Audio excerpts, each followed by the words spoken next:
लाख लाख आइजोफोरनि थाखाय मोनसे गोजोनथाव खौरां। रायजोनि 27 लाख आइजोफोरनि थाखाय आसामनि गिबि मन्थ्रिनि गिदिर फोसावनाय। एप्रिल दानाव लाख लाख आइजोफोरनि बेंक एकाउन्टआव 10,000 रां जमा जागोन। नंगौ, रायजोनि 27 लाख आइजोफोरा फैगौ एप्रिल दानाव सरकारनि रां मोनगोन। आइजो फालांगियारि बिथांखि रांनि सायाव आसामनि गिबि मन्थ्रि डक्टर हिमन्त बिश्व शर्मानि गिदिर फोसावनाय। आइजो फालांगियारि बिथांखिनि सिङाव सरकारा 27 लाख आइजोफोरनो रां होगोन। लोगोसे बे रांखौ मन्थ्रि, एमएलए आरो सरकारि मावख'गिरिफोरनि नखरनि आइजोफोरा मोननाय नङा। बेनि अनगायैबो जायनि न'आव जौनि गला दं बिसोरनि नखरनि आइजोफोराबो बे बिथांखिनि रांखौ मोननाय नङा। गिबि खोन्दोआव 10,000, नैथि खोन्दोआव 25,000 रां आरो थामथि खोन्दोआव 50,000 रां होगोन सरकारा।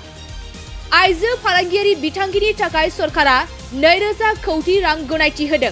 नंगौ, रायजोनि 27 लाख आइजोफोरनि थाखाय आसामनि गिबि मन्थ्रिनि गिदिर फोसावनाय। एप्रिल दानाव लाख लाख आइजोफोरनि बेंक एकाउन्टआव 10,000 रां जमा जागोन।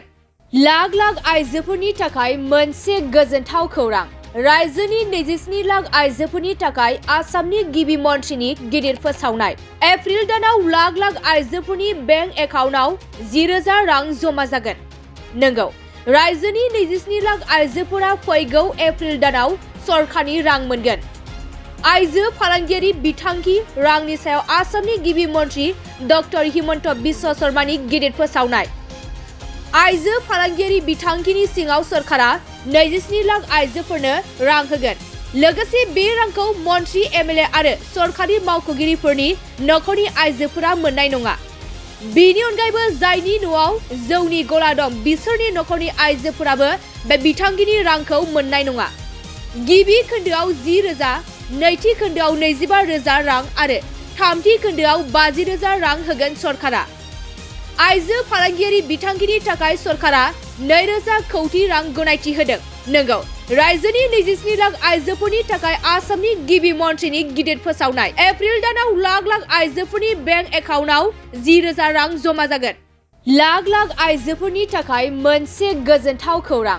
रायजोनि 27 लाख आइजोफोरनि थाखाय आसामनि गिबि मन्थ्रिनि गिदिर फोसावनाय।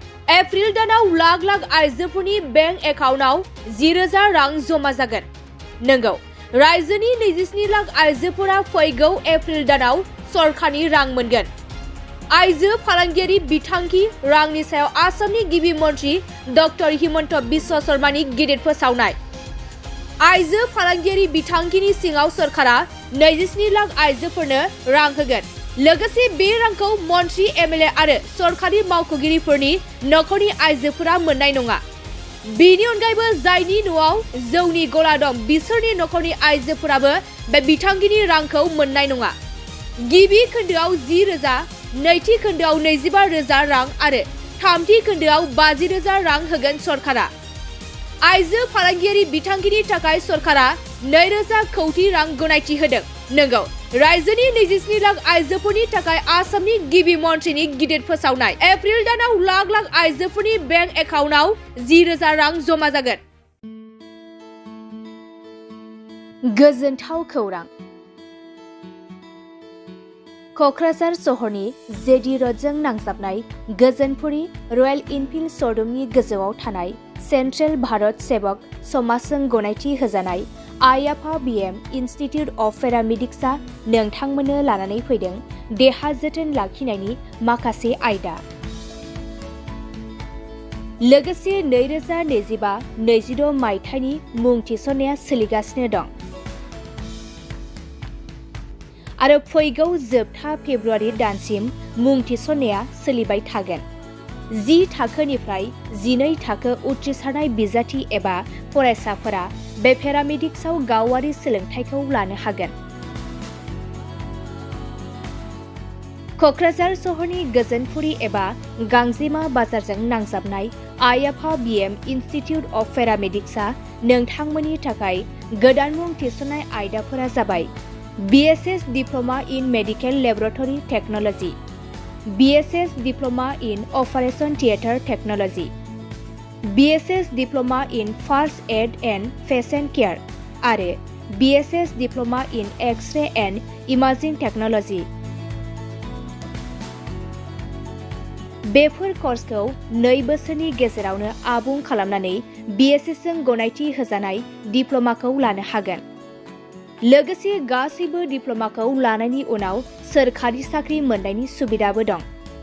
जुदि नोंथांमोना बेफोर कर्सनि थाखाय गोदानै मुं थिसननो गोसो दङब्ला आइ-आफा BM इनस्टिट्युट अफ पेरामेडिक्सनि 9395899391 एबा 9821663110 मबाइल नम्बराव थोंजों सुरात लाहरनो हागोन।